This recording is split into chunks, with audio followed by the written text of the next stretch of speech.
Muito bem, pessoal. Bom dia a todos e todas mais uma vez. Estamos retomando nosso curso de processo penal, já nos momentos finais. Hoje pretendemos ver recursos em espécies e nulidades.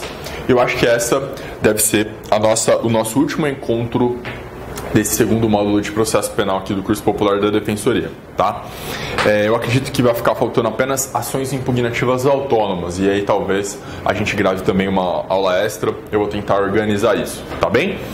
Gente, essa é uma matéria relevante, muito mais para a prática, eu acredito, mas também para as provas de concurso. Eu imagino que a matéria de nulidades seja uma matéria que costuma aparecer um pouco mais em provas de segunda fase, dissertativas, porque quase sempre você vai ter que fazer um recurso e quase sempre nesse recurso deve ter uma preliminar de nulidade. Então, hoje, a nossa proposta é dar um pouco mais de elementos.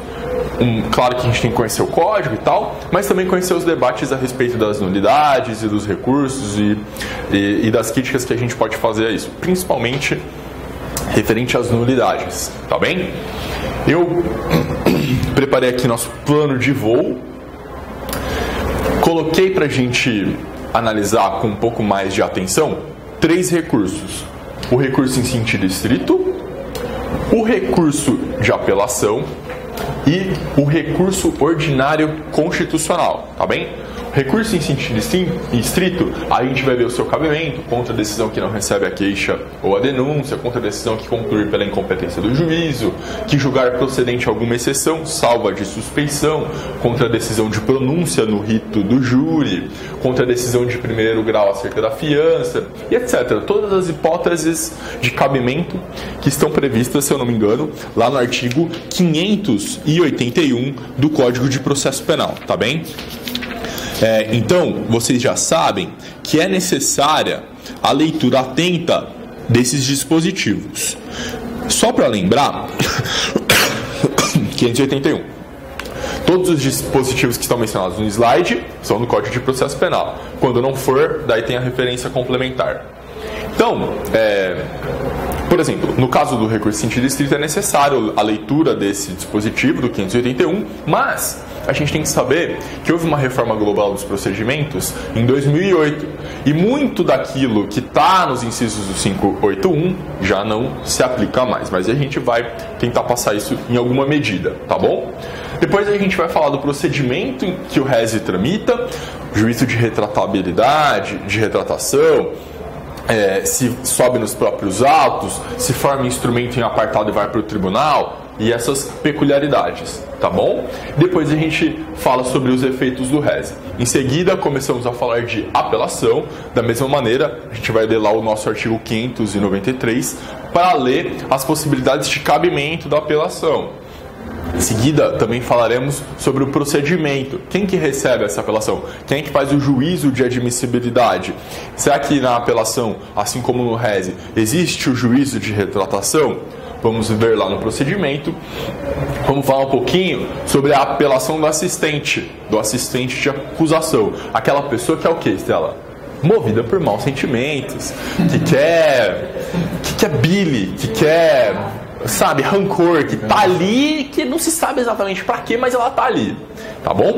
Então a gente vai falar um pouquinho sobre o recurso de apelação do assistente de acusação. Do mesmo modo, falaremos sobre os efeitos da apelação. E, como eu antecipei, o nosso terceiro recurso que trataremos aqui no nosso encontro é o recurso ordinário constitucional, o famoso ROC, tá? Falaremos sobre o cabimento e o seu procedimento. Seus efeitos serão muito parecidos com o da apelação, por isso eu não repeti aqui. Gente, existem alguns outros recursos que podem ser manejados no processo penal, mas que infelizmente nós não teremos tempo de analisá-los detidamente. Menciono aqui a carta testemunhável, menciono a correição parcial e também o agravo regimental. A gente vai falar bem en passant sobre esses outros 3 recursos, até porque a ocorrência deles, o do agravo regimental até é bastante comum, né? Porque a gente tem que fazer subir o RESP e o REX lá nos tribunais superiores, e isso é muito difícil, quase sempre só é possível através de agravo regimental. Mas isso também está disciplinado da mesma maneira no processo civil. Portanto, se você estudou recurso especial, recurso extraordinário no processo civil, está estudado processo penal na sua grande parte, tá bom? Por isso que eu também não inseri aqui os recursos extraordinários, para as instâncias extraordinárias, tá? Recurso extraordinário não é só o REX que a gente manda para o STF. Recurso extraordinário é tanto o REX quanto o RESP, porque eles vão para as instâncias extraordinárias. Então, como vocês me disseram que tiveram lá no processo civil com o professor Felipe, também deixei do lado de fora daqui do nosso encontro para a gente otimizar o tempo. Beleza? Esse é o nosso plano de voo, esse é o nosso planejamento, é isso que a gente vai tentar concluir na aula de hoje. Na sequência, no nosso segundo bloco, falaremos sobre a teoria geral das nulidades, tá? Que é uma matéria que eu recomendo uma leitura a partir da visão da teoria dos jogos do professor Alexandre de Moraes da Rosa, tá?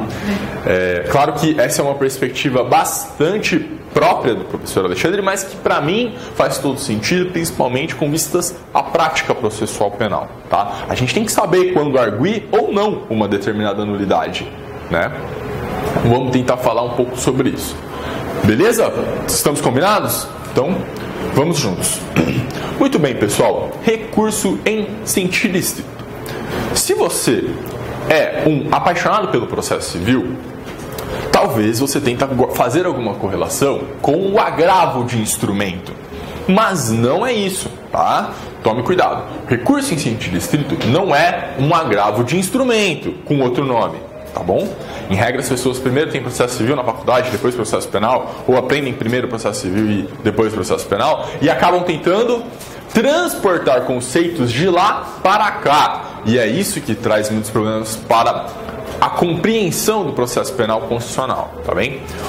Recurso em sentido estrito é a ferramenta de impugnação das decisões interlocutórias e, eventualmente, de sentenças, naquelas hipóteses taxativamente delineadas no artigo 581, a fim de vê-las modificadas pelo juiz de primeiro grau em juízo de retratação ou, por sua vez, caso a retratação não ocorra, pelo tribunal ad quem, pela instância superior.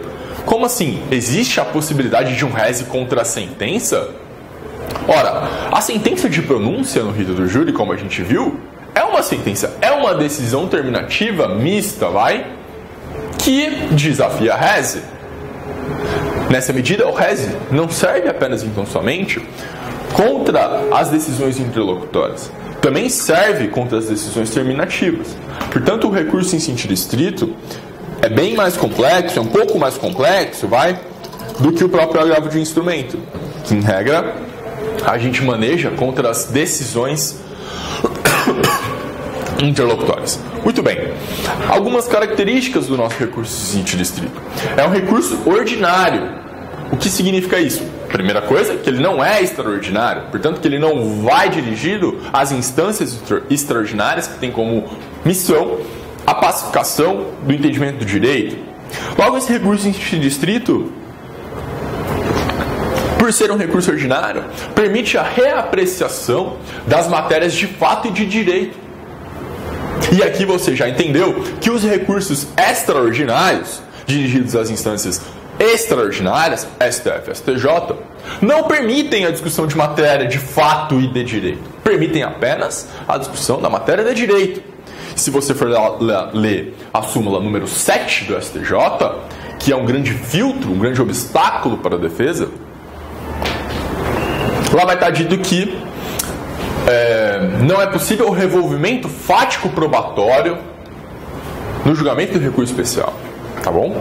Então, o recurso em sentido estrito, por sua vez, permite o revolvimento fático e probatório. É um recurso ordinário, tanto devolutum quanto um apelato. Tá bem? Funciona mais ou menos como um agravo no CPC, mas não é um agravo. Contudo, seu cabimento é taxativo. Olha aí, primeira diferença já com o nosso agravo lá do processo civil. Enquanto que no agravo de instrumento, o juiz dá um despacho, uma decisão interlocutória, que a parte não se satisfaz, ela pode, contra esse despacho interlocutório, manejar um agravo de instrumento. Já no processo penal, não. Lembra que a regra aqui é a tipicidade dos atos processuais? Todos os recursos são nominados e têm as suas características de cabimento e suas hipóteses de cabimento bem delineadas? Pois é, a gente tem aqui no recurso em sentido estrito um rol taxativo. Seu cabimento está lá no artigo 581, diferentemente do agravo de instrumento, tá bom? Por sua vez, é um recurso voluntário.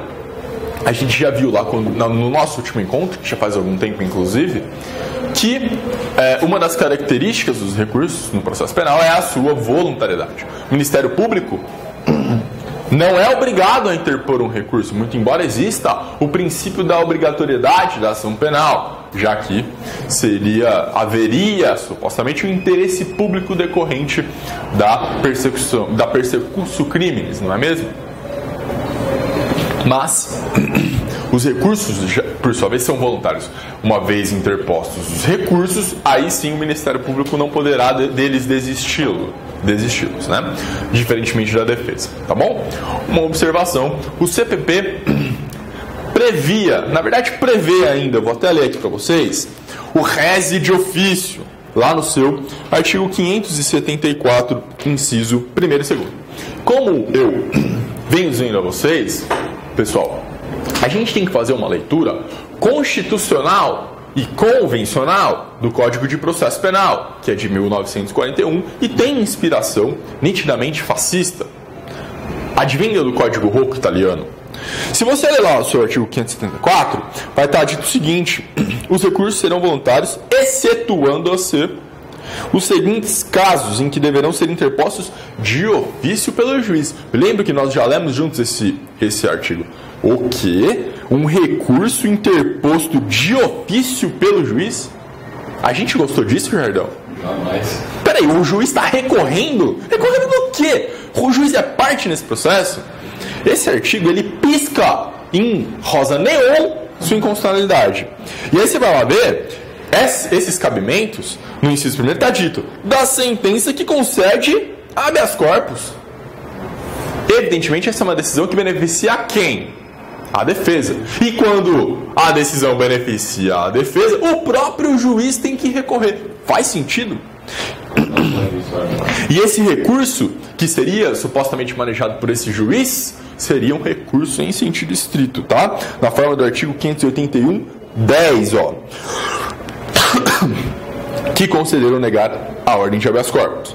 Portanto, veja, e aí só lembrando mais uma vez, também me lembro de ter dito isso naquela outra oportunidade, se houve uma sentença e não um acórdão, portanto, que concedeu, e aqui se a gente está lendo sentença, é sentença mesmo, que concedeu esse habeas corpus, a autoridade coatora, quem era? Um delegado de polícia, muito provavelmente, né? Porque esse habeas corpus concedido por esse juiz foi dado no 1º grau. Então a autoridade coatora provavelmente era um delegado de polícia. O juiz concedeu o habeas corpus. De acordo com o artigo 574, inciso 1, deveria necessariamente ser interposto um rese para o tribunal pelo próprio juiz, né? O que não faz o menor sentido. E aí a gente vai falar um pouquinho mais no item H do item 1.1, tá bom? Do cabimento.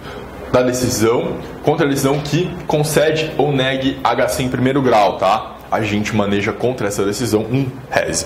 Muito bem, então a gente já sabe que o artigo 574, inciso 1º e 2º, não foi recepcionado. São inconstitucionais. Por serem pré-Constituição de 88, não foram recepcionados. Caberia uma arguição de descumprimento de preceito fundamental, como, por exemplo, está sendo discutido e foi discutido no caso das conduções coercitivas, a ADPF 444, que tratou sobre o artigo 260 do Código Penal, do Código de Processo Penal, se eu não me engano, que previa a possibilidade do acusado ser conduzido coercitivamente para interrogatório. Olha lá. Se o acusado não atender à intimação para interrogatório, reconhecimento ou qualquer outro ato, sem que ele não possa ser realizado, a autoridade poderá mandar conduzi-lo. Foi julgado inconstitucional. Na verdade, foi julgado não recepcionado pela Constituição via ADPF 444, se não me falha a memória. Tá bem? Também caberia aí um ADPF contra o artigo 574, por exemplo. Muito bem. Dando seguimento aqui, pessoal, vamos falar um pouquinho sobre o cabimento do nosso res. O artigo 581, como eu estava dizendo, é um rol taxativo. Não obstante, parte da doutrina entenda que deve haver uma interpretação evolutiva desses seus incisos, né? Isso significa que, em alguma medida, a gente deve sim entender ser cabível o res. E aí, se vocês forem ler o artigo 581, e na verdade vocês irão ler o artigo 581, não é mesmo? Vocês perceberão que as hipóteses de cabimento são contra decisões que prejudicam a acusação. A maioria das hipóteses de cabimento de um res são contra decisões que prejudicam a acusação. Portanto, esse é um recurso, em regra, manejado por quem? Pelo Ministério Público, pela acusação. E aí a gente já evidencia, mais uma vez, a inspiração fascista do Código de Processo Penal, que prevê um recurso contra a decisão que prejudica a acusação, mas que não prevê, por sua vez, um recurso igual quando aquela decisão prejudica a defesa. Perceba, essa é a gravidade. E é por isso que alguns vão dizer que não, a gente tem que fazer uma leitura evolutiva do artigo 581 para também entender o cabimento de res em algumas outras hipóteses em que decisões prejudiquem a defesa, assim como prejudicam a acusação. Tá bom? Por exemplo, o primeiro item do 581 é quando a decisão não receber a denúncia ou queixa. Quem errou aí? A acusação. E aí cabe res. 581, inciso 1º. Essa já é a tônica do artigo 581. Se vocês guardarem isso no coraçõezinho de vocês, fica um pouco mais fácil saber se cabe res, apelação, etc e tal. Poxa, o res, em regra, é manejado contra decisões que prejudicam a acusação, porque o Código de 1941 tem inspiração fascista. Tá bom? Ótimo. Então, vamos passar aqui para nossas hipóteses de cabimento. Separei algumas, é claro que não dá para a gente ver todas. Farei alguns breves comentários sobre alguns dos incisos do artigo 581, tá bom? Primeira hipótese, contra a decisão que não receber a denúncia ou a queixa. A denúncia não foi recebida.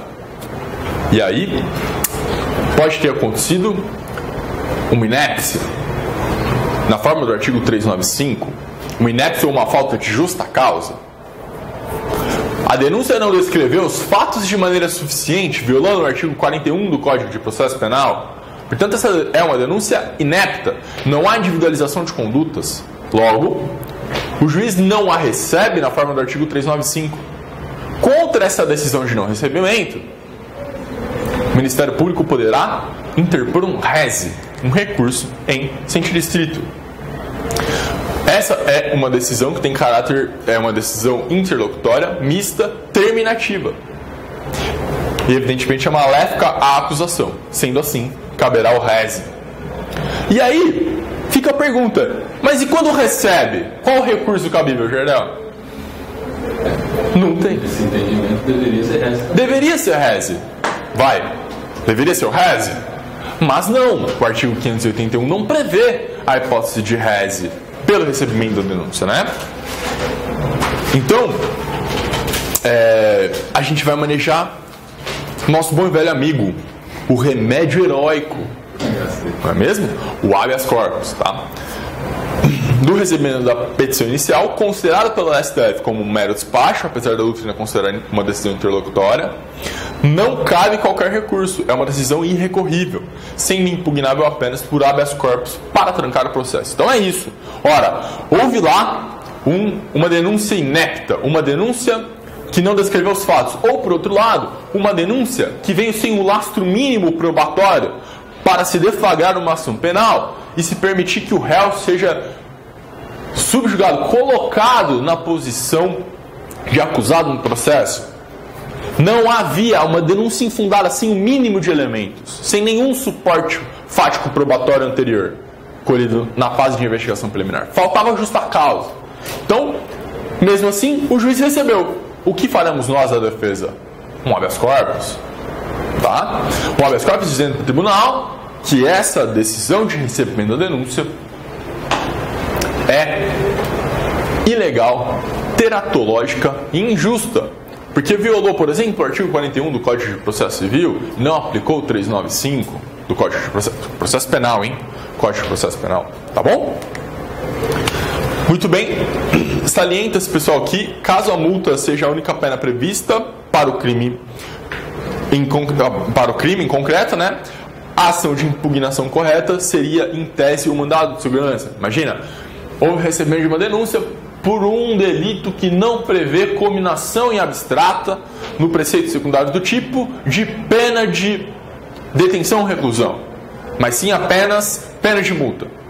Alguns vão dizer que não cabe habeas corpus nessa hipótese porque não estaria ameaçado o jeito de ir e vir dessa pessoa, cabendo apenas então somente o mandado de segurança. Tá bom? É bom ter isso em mente aí também. Às vezes você já fala, contra a decisão de recebimento da denúncia, a defesa só pode impetrar habeas corpus, porque não há recurso taxativamente previsto, como no artigo 581. Tudo bem, a regra vai ser essa mesmo, mas pode ser que não seja habeas corpus na sua prova. Pode ser que na sua prova aquele delito não preveja uma pena de detenção e reclusão, então só vai caber o mandado de segurança, tá bom? Problemas nesse caso: como a denúncia não foi recebida, a parte não foi citada, pessoal. Olha que coisa, olha que loucura que está dando isso aqui. Imaginem vocês. O Ministério Público ofereceu uma denúncia inepta. O juiz rejeitou. O Ministério Público, logo, se ele rejeitou, não houve despacho determinando a citação para a apresentação de resposta à acusação em 10 dias, na forma do 396 do CPP. O réu sequer sabe da existência desse processo. Não foi citado, não foi cientificado. Mas, contra essa decisão de não recebimento da denúncia, o Ministério Público interpôs reze. Como é que a gente vai triangularizar o contraditório, sendo que o réu ainda não foi citado? Quem vai apresentar as contrarrazões deste recurso em sentido estrito contra o não recebimento da denúncia? O réu não foi citado. Eu vou ser citado de uma ação penal que não existe? É um problema. Isso é um problema. E a solução está lá na súmula 707 do STF. Constitui nulidade, e aí a gente já conecta com o nosso próximo tema. Uma nulidade absoluta. Porque o direito de ser comunicado, de ser cientificado das acusações que recaem sobre si, é um direito constitucional previsto lá no artigo 5º, inciso 54, devido ao processo legal, ou 55, contraditório ampla defesa, e também no artigo 8º da Convenção Americana de Direitos Humanos. Querida, tudo bem? Então, é uma nulidade absoluta a falta de intimação do denunciado para oferecer contrarrazões ao recurso interposto da rejeição da denúncia, não suprindo a nomeação de defensor dativo. Então não basta, por exemplo, que a defensoria automaticamente apresente essas contrarrazões, já que a gente sequer sabe se essa pessoa vai ou não constituir um defensor próprio. Tá bem? Então, a súmula 707 impõe a intimação desse futuro suposto acusado para apresentar as contrarrazões desse réis do Ministério Público. Ou seja, pode ser que a primeira aparição da defesa no processo penal seja para apresentar contrarrazões de réis. Olha que loucura. Não é nem para resposta à acusação, para interrogatório, nada disso. A defesa chega no tribunal pela primeira vez. Como isso é atípico, como isso tem súmula do STF, é bom a gente ficar atento. Tudo bem? Dúvidas, perguntas a respeito dessa primeira hipótese de cabimento? Estamos indo bem, família? Então tá bom. Observação. Nos juizados especiais criminais, a rejeição da inicial acusatória desafia a apelação, será apresentado em 10 dias, tá bom? Já acompanhada de suas razões, lá na forma do artigo 82 da Lei 9.099. Tivemos Lei 9.099? Tivemos, né? Com a Dai. A Dai é ótimo. Um beijo, Dai. Saudades. A Dai, sem ela a gente estava ferrado. Muito bem. A segunda hipótese de cabimento, lá do artigo 581, que a gente vai trabalhar aqui, é a decisão que concluir pela incompetência do juízo de ofício. Vamos nos lembrar que a regra é que a defesa maneje uma exceção de defesa, ou até mesmo o Ministério Público, maneje uma exceção de incompetência contra o juiz, perfeito? Mas, quando esse juiz reconhece a sua incompetência de ofício, o que a gente vai fazer?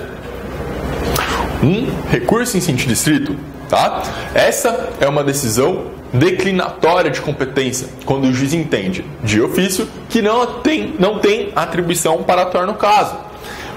Em todas as outras exceções, a gente maneja a exceção e o próprio juiz julga a exceção. Uma exceção de coisa julgada, por exemplo, a gente maneja a exceção e o próprio juiz julga. Agora, nesse caso, o próprio juiz já disse: eu não posso julgar mais nada. Se o juiz já disse que não pode julgar mais nada, a gente tem que mandar esse caso para o tribunal via recurso em sentido estrito. Tá bem? Seja uma incompetência relativa ou absoluta, o juiz a reconhecerá por meio de decisão interlocutória mista, não terminativa, e a consequência será a remessa dos autos para o juízo competente. Inclui-se aqui a desclassificação proferida ao final da primeira fase do júri, tá bom?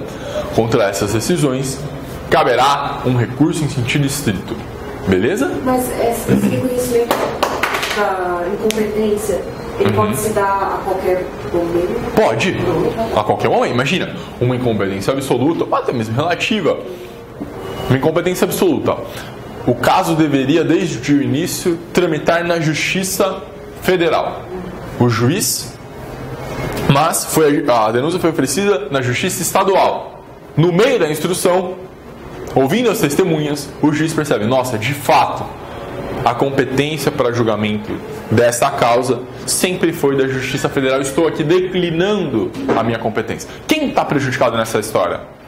O Ministério Público, que estava dizendo que era ali mesmo. E aí, o Ministério Público vai levar um reze para o tribunal decidir essa questão. Beleza? Jardão, vamos lá. Na desclassificação do júri, aí você manda a decisão para o tribunal para ver se vai ser julgado pelo júri ou se pelo juiz comum? Veja, a desclassificação na primeira fase, por exemplo, é uma decisão em que o juiz diz: o juízo natural dessa causa, o juízo competente dessa causa não é o Conselho de Sentença, não é o Tribunal Popular, é uma decisão sobre competência. Eu estou dizendo que não houve aqui um crime doloso contra a vida. Houve aqui um homicídio culposo. Se esse homicídio é culposo, eu estou declinando a minha competência da vara do júri para a vara comum. Perfeito? Portanto, é uma decisão que conclui pela incompetência do juízo. Se houve a desclassificação de um homicídio doloso para um homicídio culposo, houve uma declinação de competência. Nesse caso, a gente vai interpor um reze. Beleza? Certo? Ótimo. Muito bem. A nossa terceira possibilidade de decisão que desafia a reze é aquela decisão que julgar procedente alguma exceção, exceto a exceção de suspeição. Porque, nesse caso, o juiz, a gente não processou essa exceção perante o juízo de primeiro grau, não é mesmo? Se a gente está dizendo que aquele juiz não pode julgar nada, também não pode julgar a exceção de suspeição, né? Então, com relação a todas as outras exceções, se são julgadas procedentes, essa é a atenção, esse é o jump of the cat, o pulo do gato. O que acontece? Se essa exceção for julgada procedente, uma exceção de coisa julgada, uma exceção de sei lá, alguma litispendência, foi julgada procedente, quem saiu perdendo nessa história foi o Ministério Público. Essa decisão que julgou, a defesa foi lá, manejou uma exceção contra aquele juízo, ou uma decisão dizendo que já havia coisa julgada. O juiz falou, realmente, existe, tá, é isso. Foi julgado isso. Uma exceção de incompetência. Julgou procedente essa arguição da defesa. O Ministério Público saiu perdendo. Cabe reze. Mas se o juiz julga improcedente, o que cabe? Protesto na porta do fórum. Porque não tem recurso. Não tem recurso cabível. Não tem uma previsão. Sim, entendeu? Uma querida amiga minha costuma falar isso. Às vezes o que resta é protesto na porta do fórum. Tá certo? Mas, antes do protesto na porta do fórum, faremos nós um habeas corpus, é claro. Tá? Da decisão que julga improcedente uma exceção, nós impetraremos um habeas. Mas, da decisão que julga procedente a exceção, que é o meio de defesa indireto, o Ministério Público irá interpor um recurso em sentido estrito, tá bom? É isso. Se o juiz discordar das alegações da suspeição, irá se manifestar indicando provas. E aqui é a exceção da exceção de suspeição. Apresentando o rol de testemunhas dos autos em apartado, promovendo a remessa desses autos para que o tribunal decida. Não cabendo dessa decisão também recurso. Eu me lembro que eu acho que eu dei essa aula sobre questões incidentais, né? A exceção de suspeição é diferente de todas as outras, porque o próprio juiz se defende, arrola testemunhas e manda tudo para o tribunal julgar. Lembram-se? Em todas as outras exceções, percebe que o MP vai ficar mais resignado e caberá reze, posto que o fato de ter sido julgado procedente denotaria um erro do parquê. Tá bom? Muito bom. Pergunta sobre a terceira hipótese de cabimento? Sueli, tranquilo? Muito bem. A nossa quarta hipótese é a decisão de pronúncia. E aqui a gente tem algumas peculiaridades, tá? A decisão de pronúncia é uma decisão interlocutória mista não terminativa que poderá desafiar um reze. Vejam vocês, a decisão de pronúncia. A decisão de impronúncia é considerada decisão interlocutória mista terminativa, com força de definitiva, e por isso o recurso cabível é a apelação. Então, naquele mesmo momento final do rito bifásico do júri, a gente pode ter algumas decisões. Uma absolvição sumária, que vai desafiar a apelação. Uma impronúncia, que vai desafiar a apelação. Ou uma pronúncia, que vai desafiar a reze, ou até mesmo uma desclassificação. São 4 possibilidades no final do rito do júri que o juiz tem de decidir. Se for uma decisão de pronúncia, caberá reze. E esse reze vai ser processado nos próprios autos, diferentemente da regra geral, em que o reze não suspende a tramitação da ação penal e é interposto em atos apartados. Também há o juízo de retratabilidade aqui. Tá? Vamos imaginar que em alguma outra hipótese de cabimento do reze, a regra geral é formar-se um instrumento a partir das principais peças do processo e esse reze sobe para julgamento. Em algumas outras hipóteses, o reze sobe, a ação penal inteira sobe. No caso do júri é exatamente isso. Houve pronúncia. A defesa, resignada contra a decisão que pronunciou o acusado para ser levado a julgamento perante o tribunal do júri, interpõe um reze. Esse reze vai ser julgado no Tribunal de Justiça ou no TRF, se for um júri federal. Dessa decisão, desse acórdão contra a decisão de pronúncia, no julgamento do reze, caberá o recurso especial e o recurso extraordinário. Perceba como que funciona quase como uma apelação. esse recurso em sentido estrito. E nesse julgamento desse recurso em sentido estrito, serão debatidas matérias de fato e de direito, tanto quanto for alegado. Tá bem? É basicamente isso. Perguntas sobre a decisão de pronúncia, que cabe reze? Muito bom. A nossa quinta hipótese de cabimento de recurso em sentido estrito é contra todas as decisões em primeiro grau acerca da fiança, quebra, perda, cassação e etc. Não é muito a realidade da Defensoria Pública, porque, em regra, os assistidos da Defensoria Pública não possuem recursos para pagamento de fiança.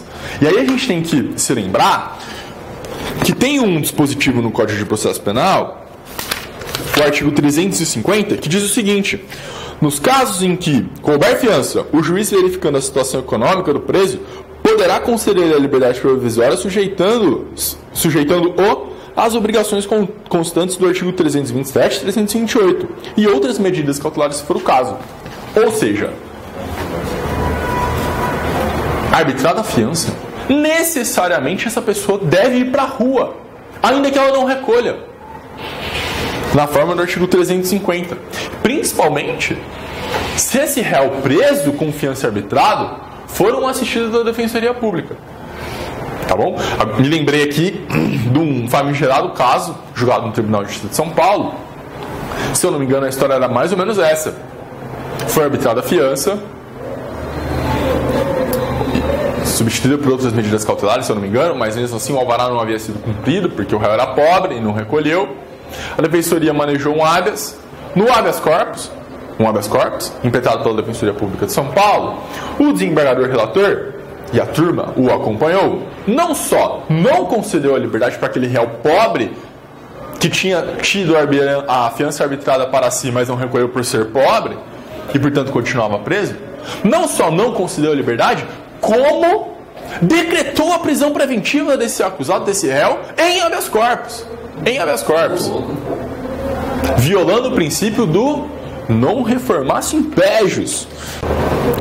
Claro, evidente, a Defensoria impetrou um habeas corpus contra essa decisão do Tribunal de Justiça de São Paulo e o STJ liminarmente cassou a decisão que havia decretado a prisão preventiva do acusado em habeas corpus. Isso aconteceu. Então, vocês vejam, acontece de tudo nesse nosso país, a gente tem que estar preparado. Beleza? Voltando aqui à nossa fiança, quando houver uma decisão de primeiro grau que julga quebrada a fiança, do tipo, o réu não compareceu a alguns dos atos do processo, logo, julgo quebrada a confiança, a fiança, então haverá uma perda daquele valor anteriormente depositado. Contra essa decisão, a gente vai interpor um reze, tá bom?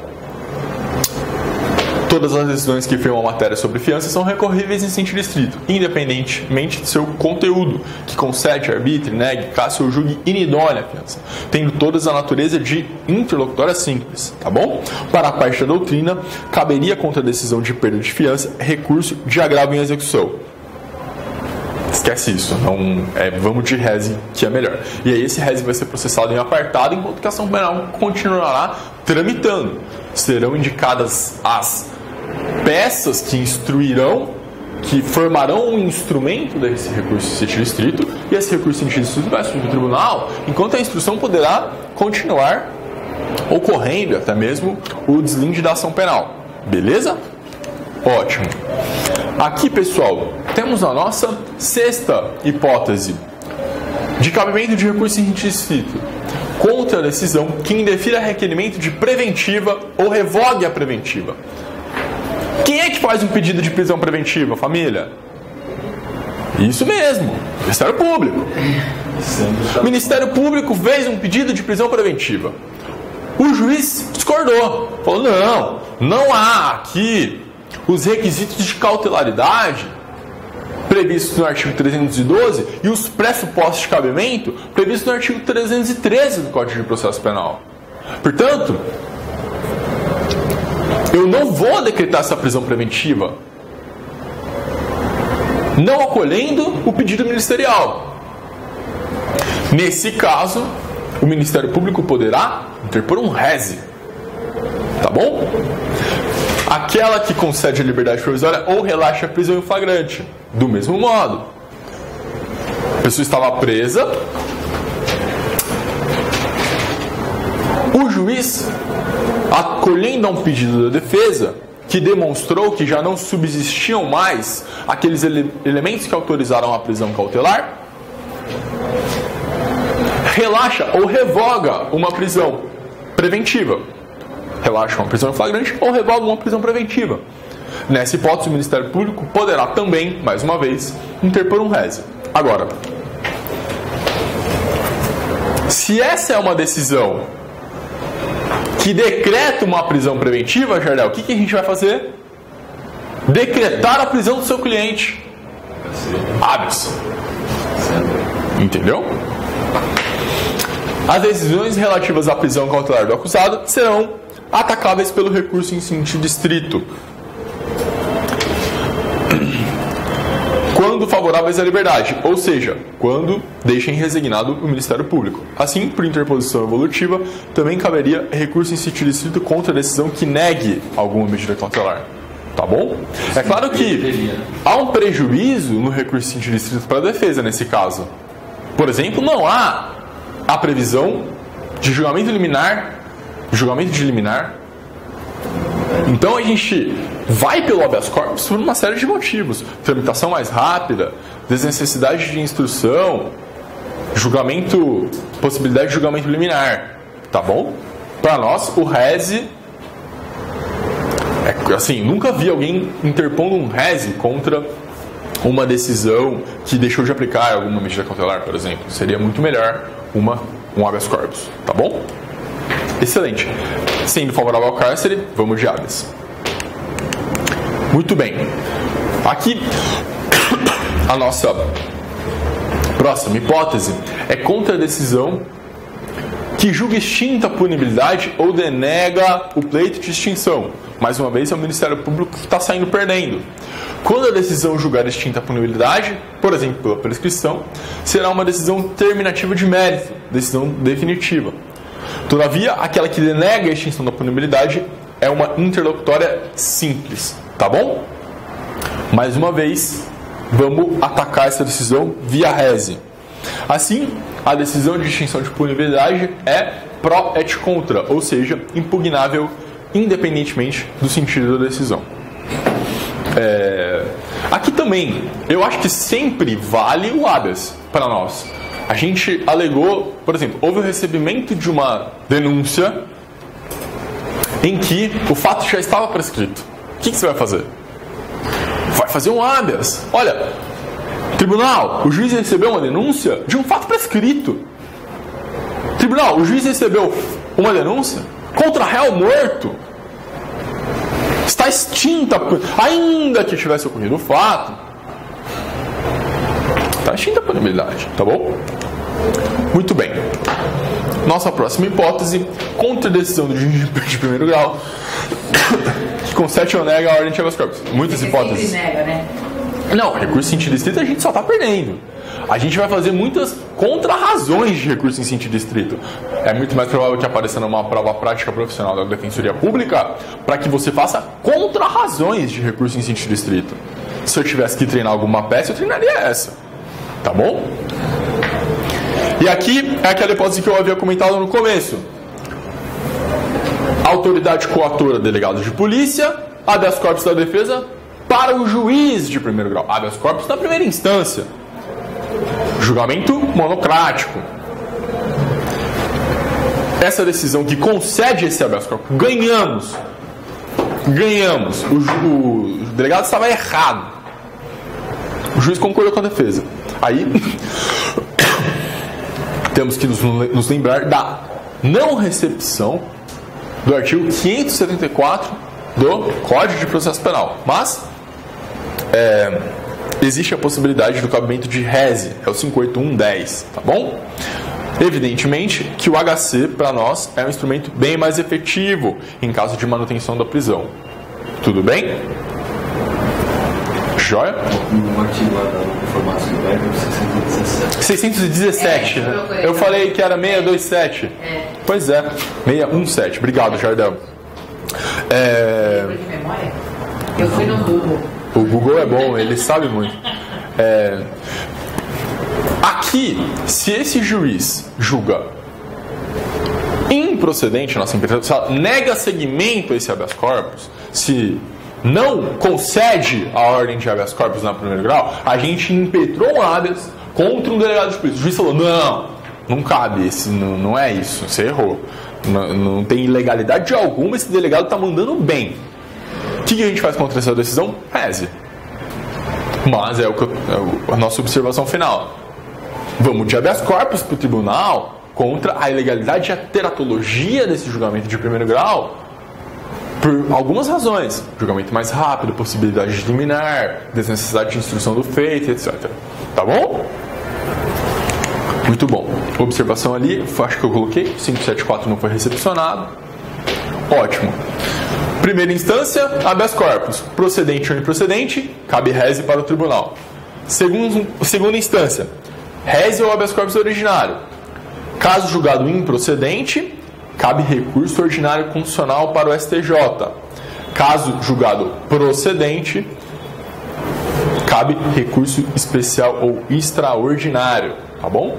Perdemos um reze ou perdemos um HC, vamos subir de ROC. Ganhamos um reze ou ganhamos um HC, o Ministério Público vai ter que subir de RESP ou REST. Tá bom? Lá no STJ, um habeas corpus originário. Um habeas corpus que atacava, por exemplo, a decisão, um acórdão do Tribunal de Justiça. Caso julgado improcedente esse nosso habeas corpus no STJ, cabe um ROC para o STF. E caso julgado procedente, cabe um recurso extraordinário. Beleza? Sem dúvidas, tá aí uma tabelinha para tentar facilitar como que isso pode ir subindo de uma maneira mais rápida. Muito bem.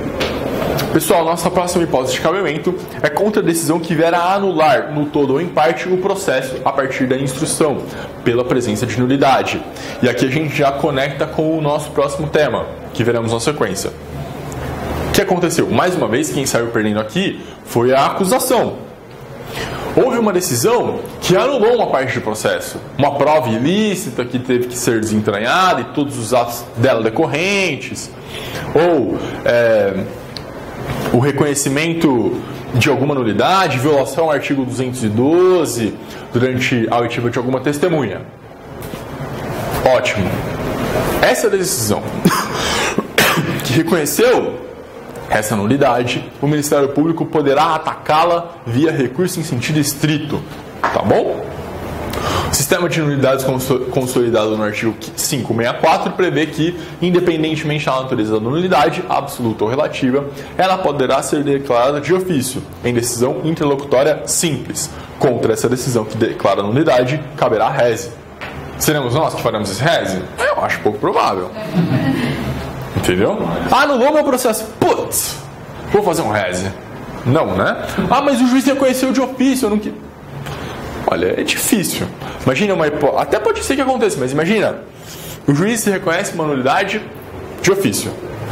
Você, defesa, pode até ser que tenha algum interesse em recorrer contra essa decisão. Mas não me parece que será o caso. Tá bom? Decisões no âmbito do processo de execução penal. E aí, pessoal, a gente tem que se lembrar que o Código de Processo Penal sofreu reformas. A LEP, que é de 84, revogou muitos incisos do artigo 581, ainda que tacitamente. Muitas das hipóteses de cabimento de recurso em sentido estrito prevista no artigo 581, agora são desafiadas via agravo em execução. Tá bom? Então a gente tem que ter esse olhar atento. Se você ler o código lá no artigo 581, você vai ver que quase sempre, nos incisos em que havia uma previsão de decisão em fase de execução penal, vai ter lá, vide artigos 66 e 197 da LEP.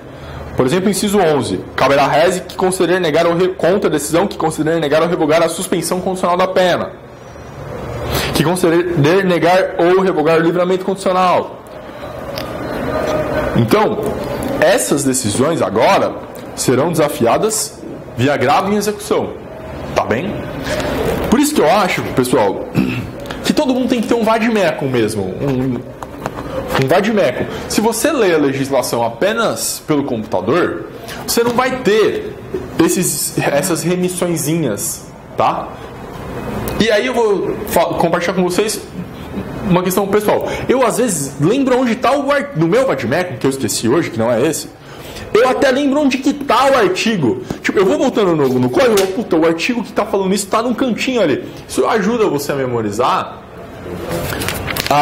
o conteúdo da lei, que a gente sabe que numa primeira fase de prova é fundamental. Quando você lê no computador, rolando a tela ali, é um pouco mais difícil memorizar. Porque, querendo ou não, algumas pessoas têm uma memória mais sinestésica, mais sensorial.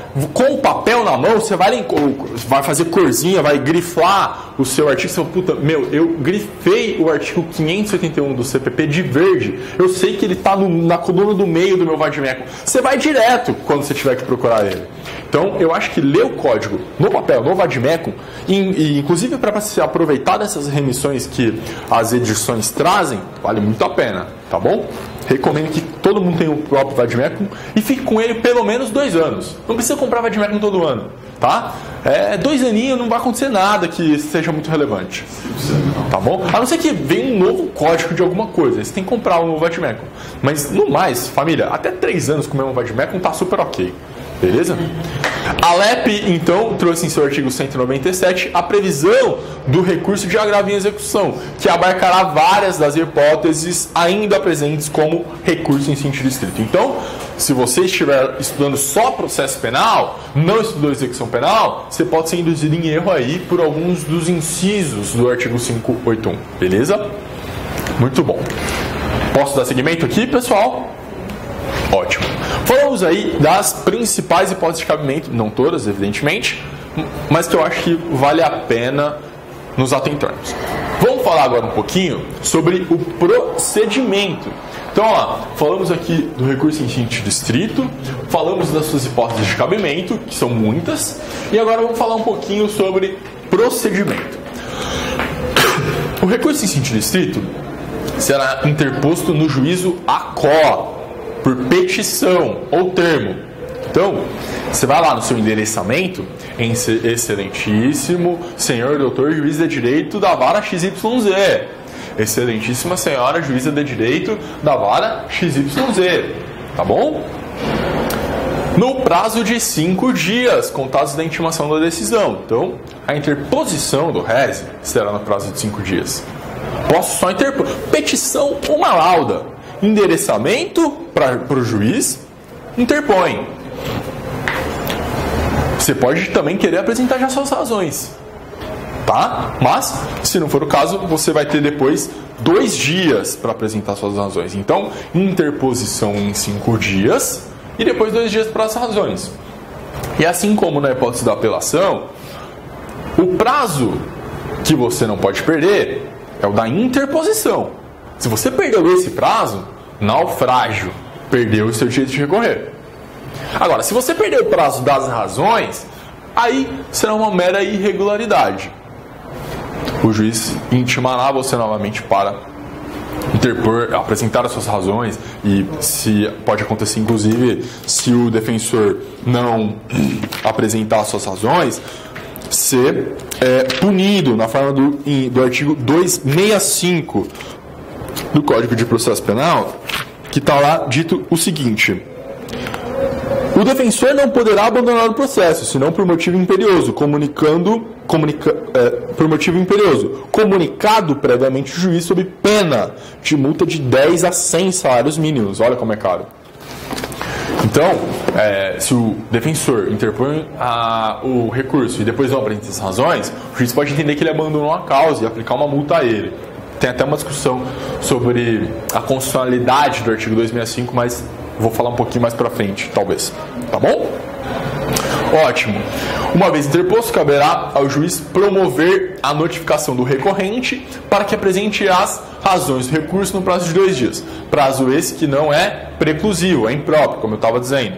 Após a juntada das razões, cabe ao juiz notificar a parte contrária para apresentar contra-razões, também no prazo impróprio de 2 dias. Tudo bem? E aí, os autos serão conclusos ao juiz, que em 2 dias, que quase nunca é 2 dias, né? Juiz, 2 dias? Não dá, né? 2 dias é muito pouco para o juiz. Poderá ratificar a decisão, poderá manter pelos próprios fundamentos aquela decisão, ou poderá, por outro lado, fazer um juízo de retratação. O juiz poderá se retratar daquela decisão que está sendo atacada pelo rese. Diferentemente da apelação, já antecipando, há no rese a possibilidade de juízo de retratação. Beleza? Ótimo. Na hipótese de retratação, o juiz... É que juiz, né, pessoal? O juiz não erra. O juiz tem posição minoritária. Então, mas vamos imaginar que o juiz fala, não, de fato, fui convencido pelos argumentos das razões do recurso em sentido estrito que minha decisão está equivocada. Nessa hipótese, o que ele faz? Ele modifica aquela decisão dele. Agora, a parte sucumbente não foi quem apresentou as razões do rese, mas sim quem apresentou as contra-razões. E essa parte que antes tinha vencido e agora ficou vencida, poderá recorrer por mera petição. E aí aquelas suas contra-razões se convertem em razões, porque o juiz mudou de lado. Certo? Existe essa possibilidade. Por uma simples petição, após o juízo de retratação, aquela parte que havia vencido e agora ficou vencida, poderá transformar as suas contra-razões em razões de rese. Porque agora ela foi sucumbente e tem interesse recursal. Muito bem? Muito bem. Desde que essa decisão ver gastada, fruto da reforma, comporte também o recurso em sentido estrito. É claro, se o juiz mudou aquela decisão no juízo de retratação, essa nova decisão, o novo conteúdo dessa decisão, tem que estar nas hipóteses de cabimento do 581. Se for uma decisão terminativa, aí já não... Essa parte que ficou vencida no juízo de retratação não poderá apenas converter por simples petição as suas contra-razões em razões para que os autos sejam remetidos ao tribunal. Tá bom? Dúvidas? Perguntas sobre esse meio de campo embolado aqui? Meio complexo, mas acontece. Muito bem. Ainda sobre o procedimento, salienta-se que o recurso em sentido estrito sobe para o tribunal nos próprios autos principais ou por instrumento com o traslado de cópias que o recorrente entregar como essenciais. Vai depender da hipótese. Às vezes sobe nos próprios autos, às vezes sobe por instrumento. Depende da hipótese de cabimento. Na pronúncia, vai subir nos próprios autos. Na quebra da fiança, vai subir em autos apartados, formando instrumento. Tá bom? O recurso em sentido estrito subirá nos autos principais, sempre que não exista prejuízo para o andamento do processo. Mais fácil memorizar assim do que ficar vendo por cada um dos incisos do 581. Cabendo, em última análise, ao próprio juiz realizar essa aferição. Por isso, o mais correto é que a parte recorrente diga no corpo do recurso requeira a formação de instrumento com a cópia integral do processo, a não ser que Vossa Excelência entenda ser possível ao subir nos autos principais. Tá? Vai depender de caso a caso se aquilo influi ou não no deslinde da ação penal. Artigo 583, parágrafo único. O recurso da pronúncia subirá em traslado quando... Esse instrumento, quando o juiz entender, então é a serventia que ele faz? Serventia. Não. Quem faz o instrumento é a serventia. O juiz indica as peças dos autos, a parte indica as peças dos autos, o juiz concorda que aquelas peças devem ser extraídas cópias para formar o instrumento. E aí a serventinha faz a cópia. Porque no processo civil, a gente que faz. É a gente que tem que instrumentalizar o agravo. Sob pena de deserção, se eu não me engano. Entendeu? Daqui não. Tá? Beleza? O recurso da pronúncia subirá em traslado quando, havendo 2 ou mais réus, qualquer deles se conformar com a decisão ou todos não tiverem sido ainda intimados à pronúncia. A regra é que o rese suba nos próprios autos. Mas, imaginemos nós que há 2 corréus. E um deles falou, quer saber? Eu quero ir para o júri. Eu quero convencer o Tribunal Popular da minha inocência. Ele não se resignou contra a sua decisão de pronúncia. Aí, nesse caso, vai subir o rese do corréu resignado e essa ação penal contra esse vai prosseguir, né? Pode haver, inclusive, uma cisão processual, se for o caso. Beleza? Ótimo. Muito bem. Efeitos do rese. É um efeito devolutivo, um recurso ordinário. Falaremos tanto sobre fato quanto de direito. Efeito iterativo, porque permite o juízo de retratação, tá bom? Que pode ser diferido. E também permite o efeito extensivo. Em certos casos, o recurso em sentido estrito também possui o efeito suspensivo, tendo em vista expressa disposição no CPP. Vai depender, tá? Por exemplo, no caso da pronúncia. Quando para impugnar na quebra ou perda da fiança, contra a decisão de pronúncia, denegação ou deserção de apelação, tá? Então, a gente vai ter que sempre estar constando no nosso CPP para saber se vai ou não suspender, se vai ou não ter efeito suspensivo. Beleza? Show! Pergunta sobre rese? Então, caminhamos, pessoal. Vamos falar agora um pouquinho sobre apelação e ver se a gente consegue ainda falar sobre o nosso recurso ordinário constitucional. Muito bem. Apelação é a nossa velha conhecida. É o recurso por excelência. É aquele recurso que nós quase sempre, fazemos, né? Se tem um recurso que cabe, é a apelação. A apelação é um recurso ordinário por excelência visando a reapreciação de matéria de fato de direito. É cabível, inclusive, quando houver provas novas. Sua finalidade é a correção de erro injudicando, reforma da decisão ou erro improcedendo, anulação da decisão. A apelação, pessoal, consagra o duplo grau de jurisdição. É o juízo sobre o juízo. Por isso que também permite o erro improcedendo.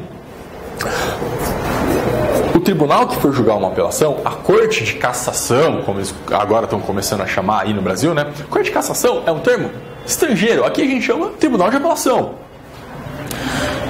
Mas tem aparecido bastante. Enfim, essa Corte de Apelação, Tribunal de Justiça, o TRF, vão fazer um juízo sobre aquele juízo que foi feito. Vão não só apreciar os fatos, como o direito. Vão analisar não só o que aconteceu, mas também a legalidade da forma como aquilo aconteceu. Então, é o recurso que nos permite uma maior margem de manobra, tá? E para muitas pessoas, agora é o argumento que se usa no STF, por exemplo, após o julgamento da apelação, haveria o trânsito em julgado dos fatos, porque os recursos extraordinários, o RESP e o RESC e o REX, não permitem a rediscussão de fatos.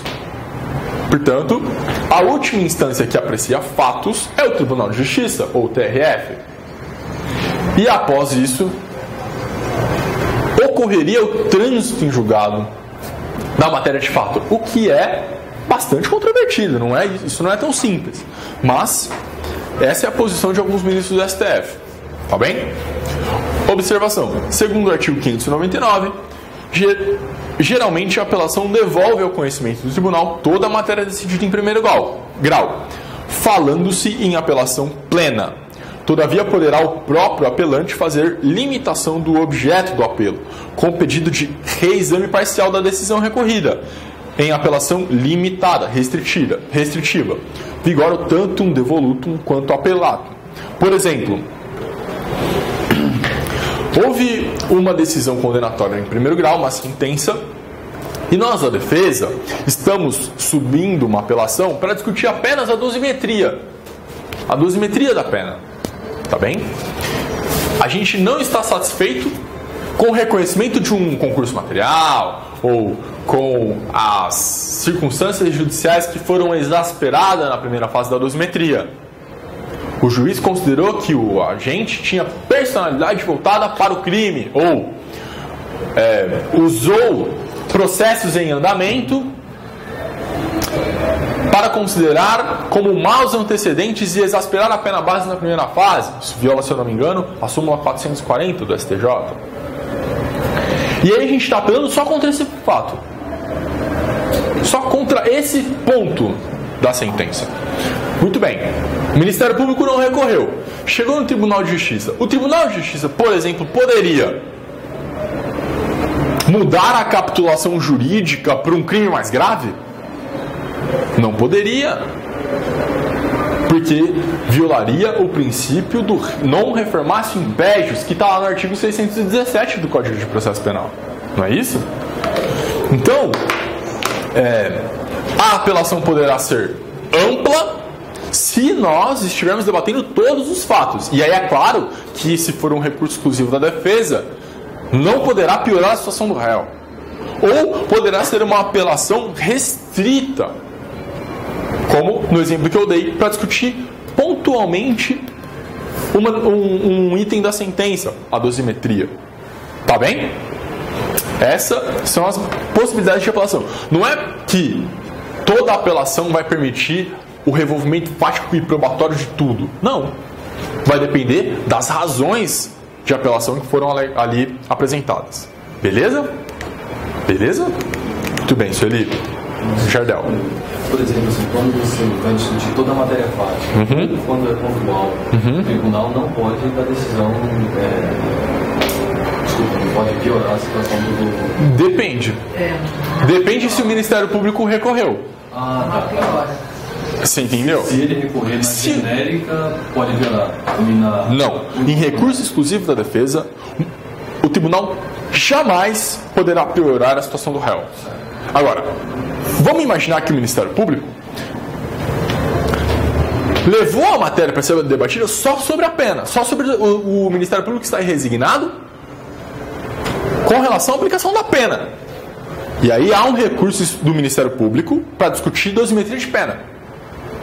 E há um recurso da defesa para discutir fatos e dosimetria. O tribunal pode piorar a situação do réu, por exemplo, para modificar a capitulação jurídica ou reconhecer a existência de um novo crime que não havia sido reconhecido no primeiro grau? Não, porque o recurso exclusivo do Ministério Público versa sobre dosimetria, sobre uma agravante que não foi reconhecida, por exemplo. Então, o que o tribunal poderá piorar neste caso é com base no recurso do Ministério Público. O limite, o teto, é aquilo que o Ministério Público pede. Perfeito? Então, se o Ministério Público também apelou, mas só sobre o não reconhecimento de uma agravante, o máximo que o tribunal poderá fazer é reconhecer essa agravante. Perfeito? E não, por exemplo, dar nova capitulação jurídica mais gravosa aos fatos, porque isso não foi trazido na apelação do Ministério Público. Ainda que, no recurso da defesa, estejamos debatendo fatos, capitulações jurídicas, dosimetria de pena, ausência de provas e etc. Agora, por exemplo, se versar sobre prova nova, no caso da acusação da defesa, pode... Se as partes levarem esse debate, sim. Beleza? O cabimento da nossa sentença, da nossa apelação, regra geral, contra as sentenças definitivas de absolução ou condenação proferidas por juiz singular. Tá? Nenhum mistério. Aqui não há dúvidas, posto que é tranquilo que contra as sentenças definitivas, condenatórias ou absolutórias, caberá recurso de apelação. Beleza? Segunda possibilidade, contra decisões definitivas ou com força de definitivas proferidas por juiz singular nos casos não previstos no artigo 581. Porque existem algumas decisões definitivas ou com forças definitivas lá no artigo 581. Tá bom? Como, por exemplo, a que não recebe a denúncia. Enfim, julgamento de mérito no incidente do registro de hipoteca legal, sequestro de bens móveis ou imóveis, julgamento dos embargos ou sequestro, decisões sobre o arresto de bens, homologação do laudo no incidente de insanidade mental, declaração nos autos principais da litispendência ou coisa julgada, encerrando, sem julgamento de mérito, o processo principal. Nessas hipóteses, caberá a apelação. Perceba que a maioria desses casos nos referimos a questões incidentais, que são decididos naqueles autos em apartados, não é mesmo? Quando há, nesses autos apartados, uma decisão definitiva, ou com força de definitiva, a gente vai poder fazer uma apelação, caso não haja uma previsão específica de rese, lá no artigo 581. Beleza? Posso dar seguimento? Muito bem. A terceira hipótese aqui é contra as decisões do tribunal do júri. Como é sabido, existe no júri uma divisão da competência funcional pelo objeto do juízo, na medida em que os jurados julgam os fatos e o juiz julga o direito. Dessa forma, a apelação no âmbito do júri irá se preocupar com erro em procedendo, o erro no procedimento, capaz de gerar nulidades, e com um erro em judicando, erro na valoração do direito. Vejamos as hipóteses atacáveis por apelação no tribunal do júri, tá? Aqui, muito bem. Em caso de julgamento, né? Não é culgamento, já deixa eu mudar para depois a gente. Em caso de julgamento manifestamente contrário à prova dos autos. É o 593. Se eu não me engano, vamos ver. Os jurados, e essa é a hipótese mais forte, para desafiar as decisões do Tribunal Popular, do Conselho de Sentença.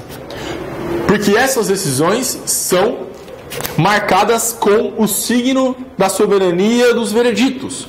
Portanto, não é qualquer motivo que vai permitir com que você interponha uma apelação. Caberá apelação no prazo de 5 dias,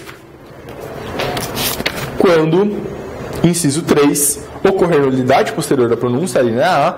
B. For a sentença do juiz presidente contrária à lei expressa ou à decisão dos jurados. C. Houver erro ou injustiça no tocante à aplicação da pena ou da medida de segurança. E D. For a decisão dos jurados manifestamente contrária à prova dos autos. Está lá no 593, inciso 3º, a linha D. Tá bem? Os jurados, basicamente, desconsideraram por absoluto a prova dos autos e absolveram o réu, ou condenaram o réu.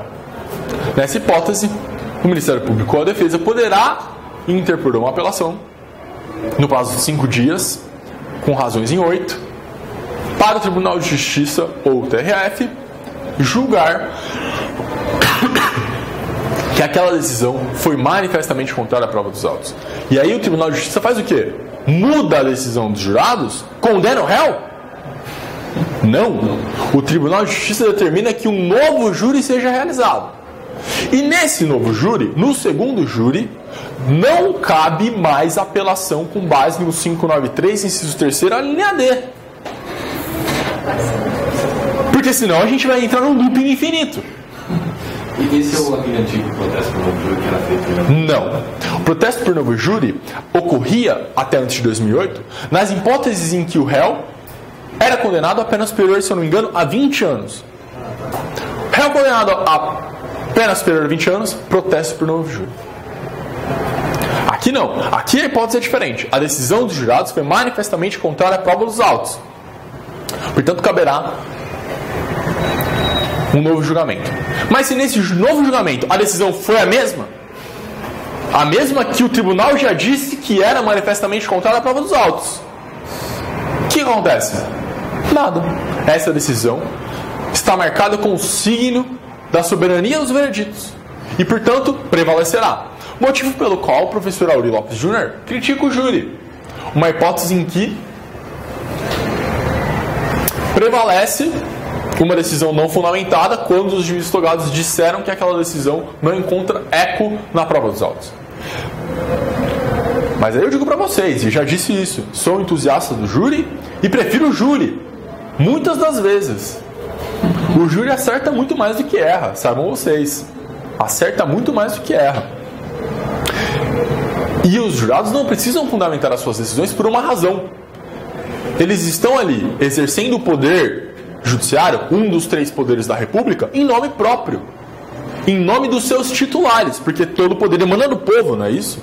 Diferentemente do juiz, do magistrado togado, que é aprovado por meio de um concurso para exercer um poder da República por meio da sua técnica jurídica empregada na racionalidade das motivações das decisões, o povo está ali em nome próprio e não precisa empregar a técnica da racionalidade e da motivação das decisões. Porque o que confere a legitimidade ao magistrado togado é isso. Ele não foi eleito pelo povo para atuar de maneira discricionária, como faz, por exemplo, os representantes do Executivo e do Legislativo. Esses não precisam fundamentar os seus votos, as suas decisões nesses âmbitos, porque eles têm a legitimidade do voto. O Poder Judiciário não tem a legitimidade do voto. A legitimidade decorre da motivação das suas decisões, da técnica, da racionalidade jurídica. E no júri é o próprio povo que está ali. Por isso que não é necessário. E é por isso que, num segundo julgamento, que mantém uma decisão que o próprio tribunal já disse que era manifestamente contrária à prova dos autos, é por isso que essa decisão se mantém. Porque é o próprio povo que está dizendo que aquilo ali é o mais correto, é o acertado. E já que todo o poder emana do povo, está decidido. O povo é voz de Deus, né? O povo é voz de Deus. Tá bem? Segunda hipótese, quando ocorrer alguma nulidade posterior à pronúncia. Por exemplo, quando o Ministério Público se ler a sentença de pronúncia como argumento de autoridade no plenário, isso não pode. Houve uma nulidade que ocorreu nos debates, o réu foi trazido para o plenário de algemas, violando a súmula vinculante número 11, se eu não me engano. Todas essas nulidades que ocorrerem após a pronúncia poderão ser arguidas numa eventual apelação. Porque as nulidades devem ser arguidas na primeira oportunidade após a sua ocorrência, sob pena de convalidação, saneamento ou preclusão. A gente vai ver isso um pouco mais adiante. Terceira hipótese, quando a sentença do juiz-presidente contrariar a letra da lei ou decisão dos jurados.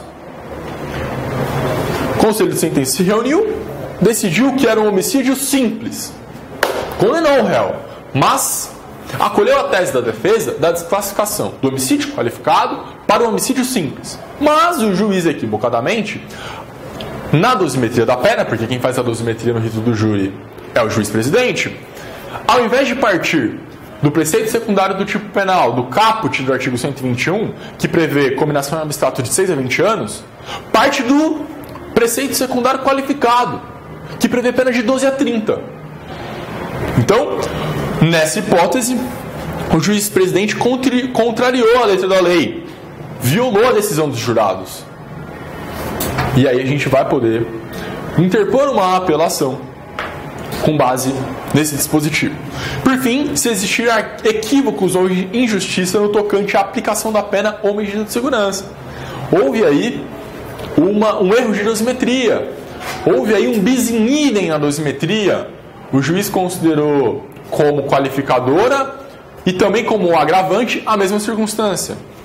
Portanto, há um bis in idem que permite uma apelação.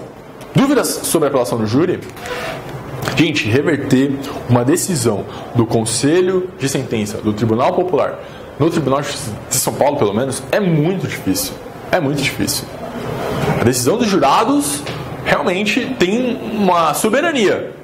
Exceto, é claro, se, por exemplo, os jurados te condenaram e você entrou no Carandiru e metralhou 111 pessoas, não é mesmo?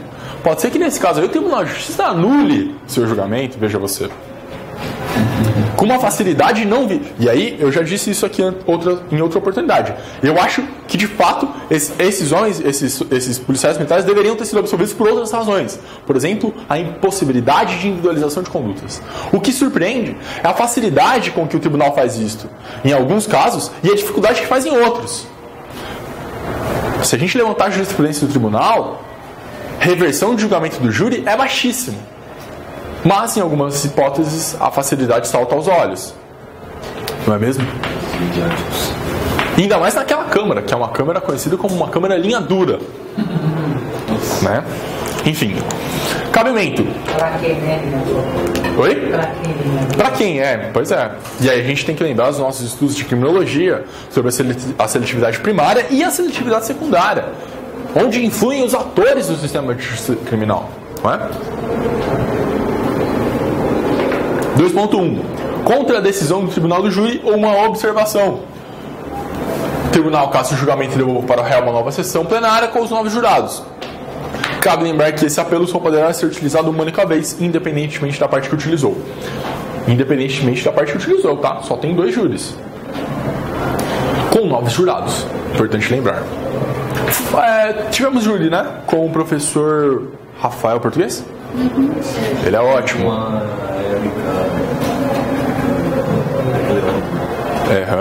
Provavelmente vai acontecer isso de novo no próximo semestre aí pra você de casa. Tá bom? Muito bem. Apelação procedimento. Gente, interposição em 5 dias. E esse prazo você não pode perder. Contados da intimação da decisão. Publicou no Diário Oficial, você, defensora pública, foi intimado pessoalmente, chegou a usar a sua defensoria, você terá 10 dias. Se você for defensora, porque o prazo é em dobro, não se esqueçam disso, tá? Aqui todos os prazos que eu estou utilizando são os prazos do Código de Processo Penal para os advogados em geral. Após, deverá o juiz notificar o apelante para apresentar suas razões, no prazo de 8 dias, prazo esse que será o mesmo para as contrarrazões da parte que saiu vencedora. A apresentação intempestiva das razões ou contrarrazões é mera irregularidade, tá bom? E aí, gente, deixa eu ver se eu coloquei. Bom, aqui GCRIM, exceção de sempre, 10 dias, regra do artigo 82 da Lei 9.099, falamos no slide anterior. Deixa eu ver se eu falei aqui sobre os 600, parágrafo total. Também tem essa questão de mera irregularidade? GCRIM, você tem que apresentar, você vai interpor sua apelação em 10 dias com razões. Já é. Exato, GCRIM é diferente, tá bom? O recorrente pode ainda optar por arrazoar diretamente no 2º grau. Eu gosto muito desse dispositivo, pessoal. Cabendo ao tribunal realizar as devidas notificações. O que você faz? Réu em liberdade. Foi condenado em 1º grau. Garantido o direito de apelo em liberdade. Você está com pressa nesse julgamento? Você não está com pressa nesse julgamento. O que você faz? Autos físicos. Você vai usar a regra do artigo 600, parágrafo 4º. Principalmente quando a gente não sabe qual é a Câmara preventa no tribunal para julgar o seu caso. É melhor primeiro você descobrir qual é a Câmara. Entendeu? Aí você interpõe a apelação e na interposição da apelação você pede para arrazoar na 2ª instância na forma do 600, parágrafo 4º. Isso dá uma atrasada geral no processo, que pode ser uma estratégia boa para você, e também te permite conhecer a sua Câmara, a sua turma julgadora. Tá bem? E isso é muito importante. Principalmente se a gente levar em consideração uma visão da teoria dos jogos para o processo penal. A gente precisa saber quem é o player, quem é o juiz. Tá? Qual é a posição daquela Câmara nessa matéria. E aí você vai fazer as suas razões de apelação conhecendo a jurisprudência daquela turma julgadora naquela matéria. Você vai citar os julgados, os precedentes daquela Câmara que te favorecem nas suas razões. Isso certamente vai te permitir um maior poder de convencimento numa sustentação oral, num despacho de memoriais, por exemplo. O que aumenta suas chances de sucesso. E como o sucesso é bem difícil no âmbito criminal, a gente tem que se valer de todas as nossas ferramentas. Tá bem? Mas chicana porque isso atrasa o processo? Não, tá na lei. É um recurso previsto em lei. Tá bom? Atrasa o processo porque a falta de estrutura do Poder Judiciário é um problema grave. Tá? Muito bem. Apelação do assistente. Sequência. Já vimos então nossa apelação, as hipóteses de cabimento e o seu procedimento. Agora vamos falar um pouquinho sobre a apelação do assistente. Quem é essa pessoa? O que ela quer com a gente? Por que ela está apelando aqui? Muito bem. Como tem umas peculiaridades, é melhor a gente saber, conhecer. A interposição de apelação, se ele não estiver habilitado, se o assistente não estiver habilitado nos autos, será de 15 dias, contados da data da expiração do prazo do recurso do Ministério Público. Portanto, esse é um recurso supletivo. A sentença foi publicada, passados 5 dias, o Ministério Público não interpôs a apelação. Muito bem. Findo o 5º dia, o assistente de acusação não habilitado terá 15 dias para interpor a sua apelação. Perfeito? É um recurso supletivo. Se for um assistente de acusação habilitado nos autos, o seu prazo para apelar será normal, 5 dias, contado a partir do esgotamento do prazo ministerial. Então, se esse é um assistente de acusação habilitado, depois de passado o prazo do Ministério Público, ele tem mais 5 dias. Tá bem? Se o assistente habilitado não tiver sido intimado da decisão e já tiver precluído o prazo ministerial, o seu prazo só começará a correr após a sua intimação. Beleza? Essas são as peculiaridades da apelação do assistente. Pode ser que isso apareça em algum momento na sua vida. Depois de interpus lá a minha apelação em 15 dias. Não estava habilitado, me habilitei, interpus em 15 dias. Vou poder apresentar as razões em 3 dias. Veja como é diferente. Então pode ser que o prazo para apelação na sua prova seja de interposição de 15 e razões de 3. Sendo que a regra geral é interposição em 5 e razões em 8. Olha que confusão que pode fazer na sua mente. Desde que seja uma apelação do assistente de acusação. Beleza? Se alguém te perguntar, existe prazo para razões de apelação em 3 dias no processo penal? Você fala, não, porque o prazo é de 8 dias. Errou. Porque existe a possibilidade de razões do assistente em 3 dias. Beleza? Muito bem. Efeitos da apelação, pessoal. Rapidamente. Existem na apelação o efeito devolutivo e suspensivo e extensivo. Não há a possibilidade de juízo de retratação, diferentemente do rese. Tá? Se é uma decisão absolutória, essa apelação não impede a imediata liberação do réu. Perfeito? Não cabendo mandado de segurança para o promotor, posto que não haverá o efeito suspensivo. O juiz que decretou uma prisão cautelar no curso do processo, porque entendeu que ali havia os requisitos 312 e os pressupostos 313. Chegou na sentença, ele formou o seu convencimento em sentido diverso. Aquele fumus comis delicti desapareceu completamente, porque agora ele absolveu o réu, e absolveu na tese da negativa de autoria, por exemplo. Não foi ele tinha um álibi, ele estava em outro lugar, ele provou isso na instrução. Portanto, não subsiste o fumus comis delicti. Não há mais indícios de autoria para que essa pessoa continue presa cautelarmente. E como consequência obrigatória e natural de qualquer decisão de absolvição, é a revogação de todas as cautelares impostas contra aquela pessoa. Eu fui absolvido. Faz sentido eu continuar preso? Preventivamente? Aquele juiz formou o seu convencimento de que eu nada fiz, mas ele me manteve preso para recorrer? Não faz sentido. Tá bom? E não cabe ao promotor de justiça, para tentar conseguir um efeito suspensivo na apelação do Ministério Público, interpor um mandado de segurança com o objetivo de que aquela pessoa não tenha o direito de apelar em liberdade. Não cabe esse mandado de segurança. O que o Ministério Público pode fazer é pedir ao relator da apelação que decrete uma nova prisão preventiva por novos fundamentos, por novos fatos. Essa pessoa agora demonstrou que pode evadir-se do país. Bom, aí, se há isso concretamente demonstrado, com elementos trazidos aos autos, talvez exista a possibilidade de decretação de uma preventiva, mas vai depender. Tá bem? A mesma regra deve ser aplicada por analogia no caso de sentenças condenatórias. Se o condenado já estiver preso cautelarmente há mais tempo do que a pena que lhe foi imposta. Imaginem vocês. Réu preso há 2 anos. Foi condenado a 3. o juiz imediatamente já tem que fazer a detração desse período de prisão cautelar. E não só fazer a detração, como já colocá-lo em liberdade. Ou por outro lado, imaginemos nós que ele permaneceu preso cautelarmente 2 anos, e chegado ao final da instrução, o juiz absolve ou condena ele uma pena de 2 anos. Cumpriu 100% no fechado, tem que também revogar e conceder a liberdade a essa pessoa. Tá bom? É possível o efeito extensivo, regra do artigo 580.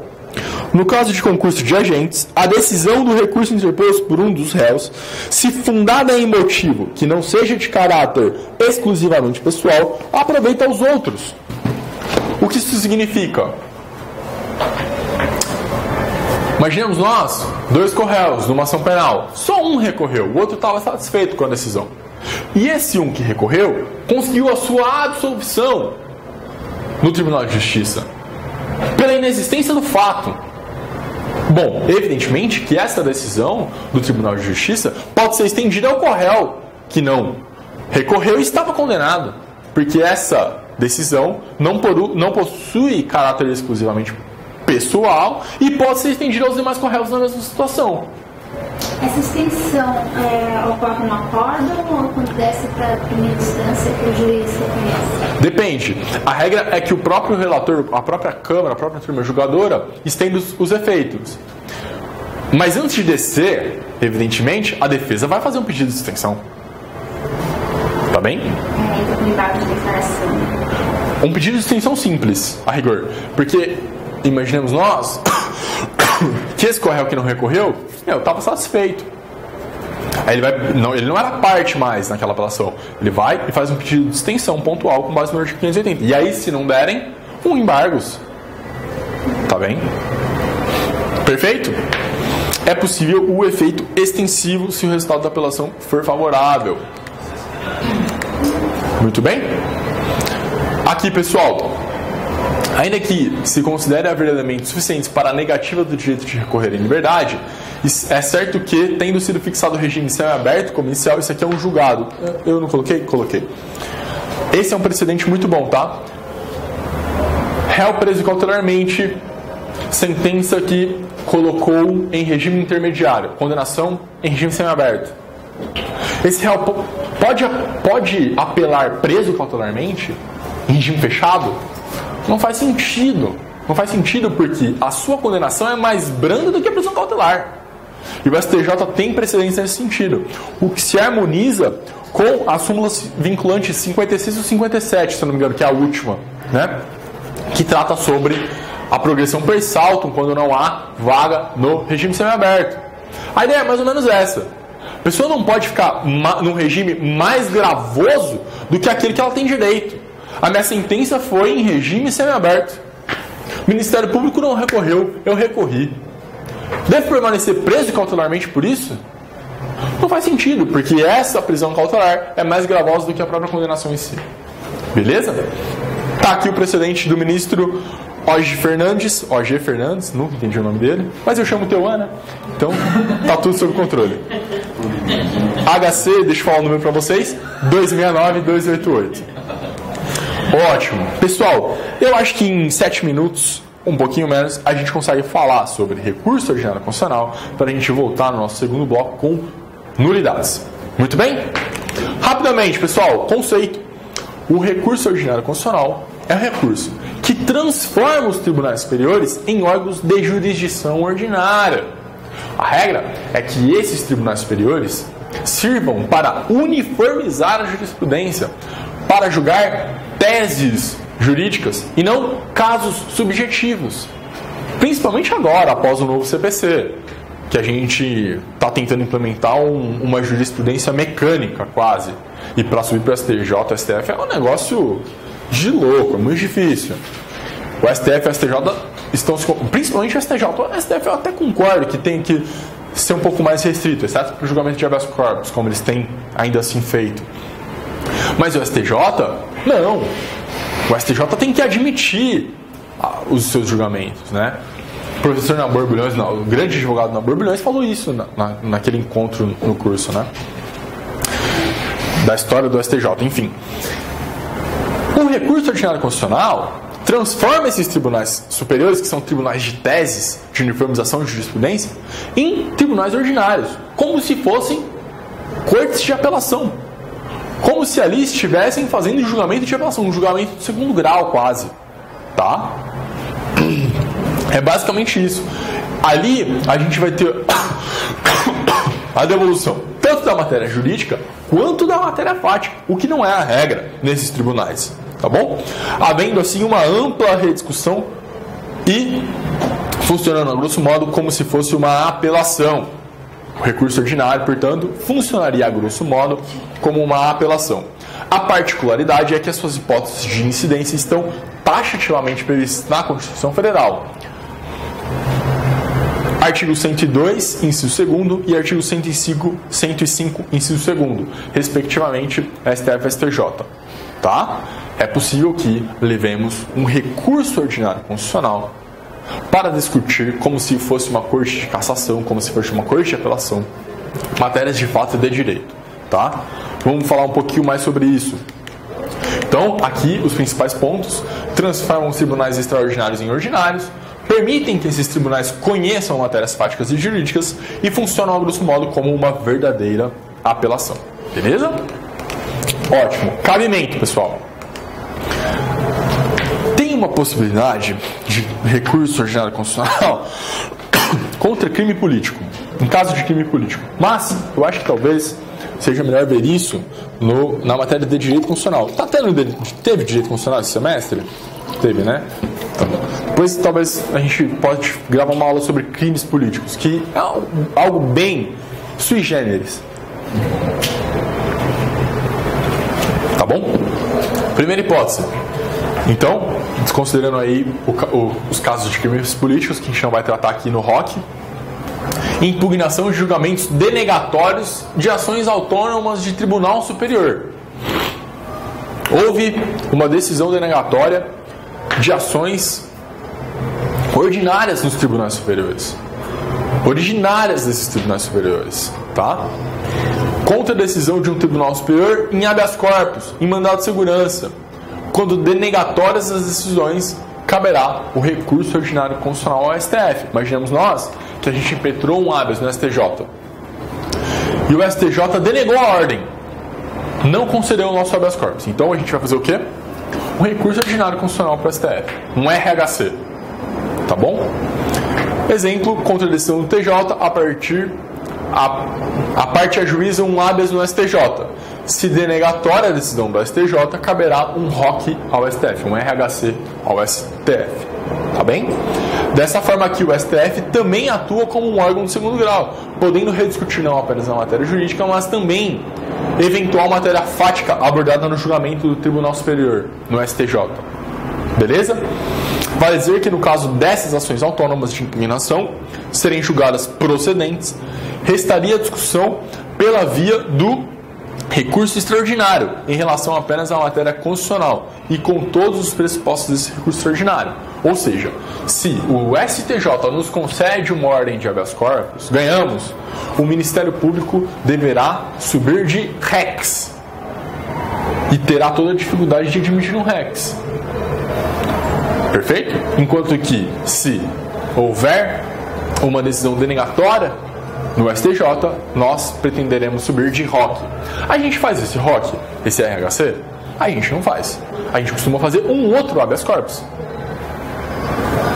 Porque a tramitação é muito mais rápida, porque tem liminar, porque permite uma discussão um pouco mais ampla. Tá bom? Mas a súmula 691 está aí para atrapalhar a nossa vida, dizer que não cabe habeas corpus se há recurso previsto em lei. Beleza? B. Contra julgamento denegatório de habeas corpus originário do TJ e do TRF. Dessa vez, o nosso RHC, o nosso ROC, não vai subir para o STF, vai subir para o STJ. Teve uma decisão denegatória do nosso habeas corpus impetrado no TJSP. A gente está irresignado com uma decisão que decretou a prisão preventiva em primeiro grau. Contra essa decisão, impetramos um habeas corpus no TJ. O TJ, por sua vez, denegou a ordem. não concedeu a liberdade, manteve a decisão de primeiro grau, somando-se à autoridade coatora de primeiro grau. Contra esse acórdão do TJSP, faremos um RHC para o STJ. A gente faz esse RHC, seu livro? A gente não faz. A gente faz um habeas. Por via das dúvidas... Você disse que mesmo tendo uma súmula falando que não pode. A gente tenta forçar o conhecimento. A súmula 691, em regra, tenta impedir o conhecimento desse habeas, principalmente contra liminar, tá? Mas a gente faz eu, por exemplo, costumo fazer os dois. Eu acho que É mais seguro. Mas tem um problema em fazer os dois, porque muitas das vezes está processando o habeas, o STJ julga prejudicado para só processar o RHC e atrasa tudo. Aconteceu isso comigo recentemente, fiquei mega frustrado. Tá bom? Em última análise, caberá recurso ordinário ao STJ contra as decisões denegatórias de habeas corpus proferidas por tribunal de segundo grau, seja em única ou última instância. Beleza? Ótimo, pessoal. Muito bem. Observação. Se o desembargador ou ministro relator do seu habeas monocraticamente negar a liminar ou negar seguimento a esse habeas, nós faremos um agravo regimental. Com base lá no regimento interno do seu tribunal, STJ ou STF. Como assim um agravo regimental? A gente vai... É quase um agravo de instrumento. Impetrei um habeas no STJ. O STJ, o relator recebeu e numa decisão monocrática negou a liminar. Contra a negativa dessa liminar, eu posso fazer um habeas contra a súmula 691 direto para o STF, ou posso fazer um agravo regimental contra a decisão do relator para que a turma aprecie a liminar, o pedido de liminar. Se há fumus boniuris e periculum in mora para a concessão da liminar, para antecipação da concessão da ordem de habeas corpus num rito de cognição sumária, no rito de cognição perfunctória, tá bom?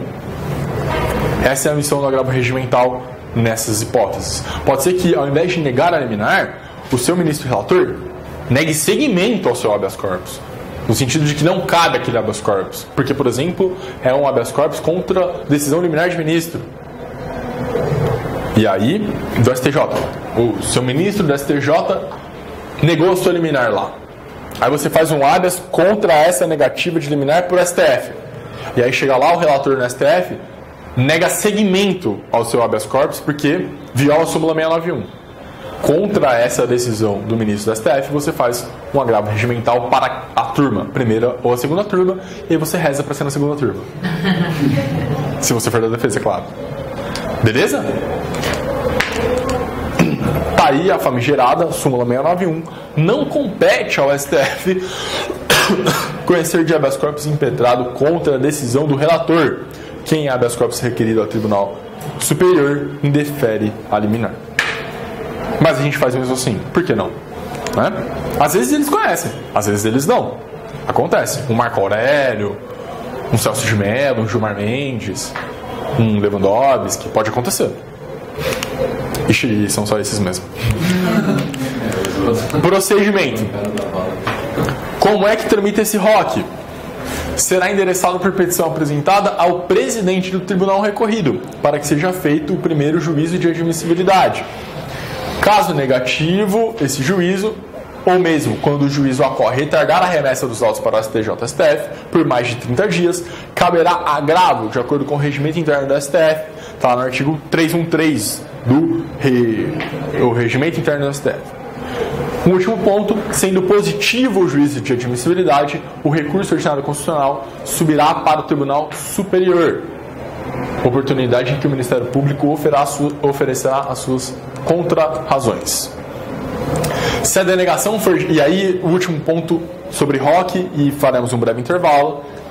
Se for uma denegação de habeas corpus, o ROC deve ser interposto em 5 dias.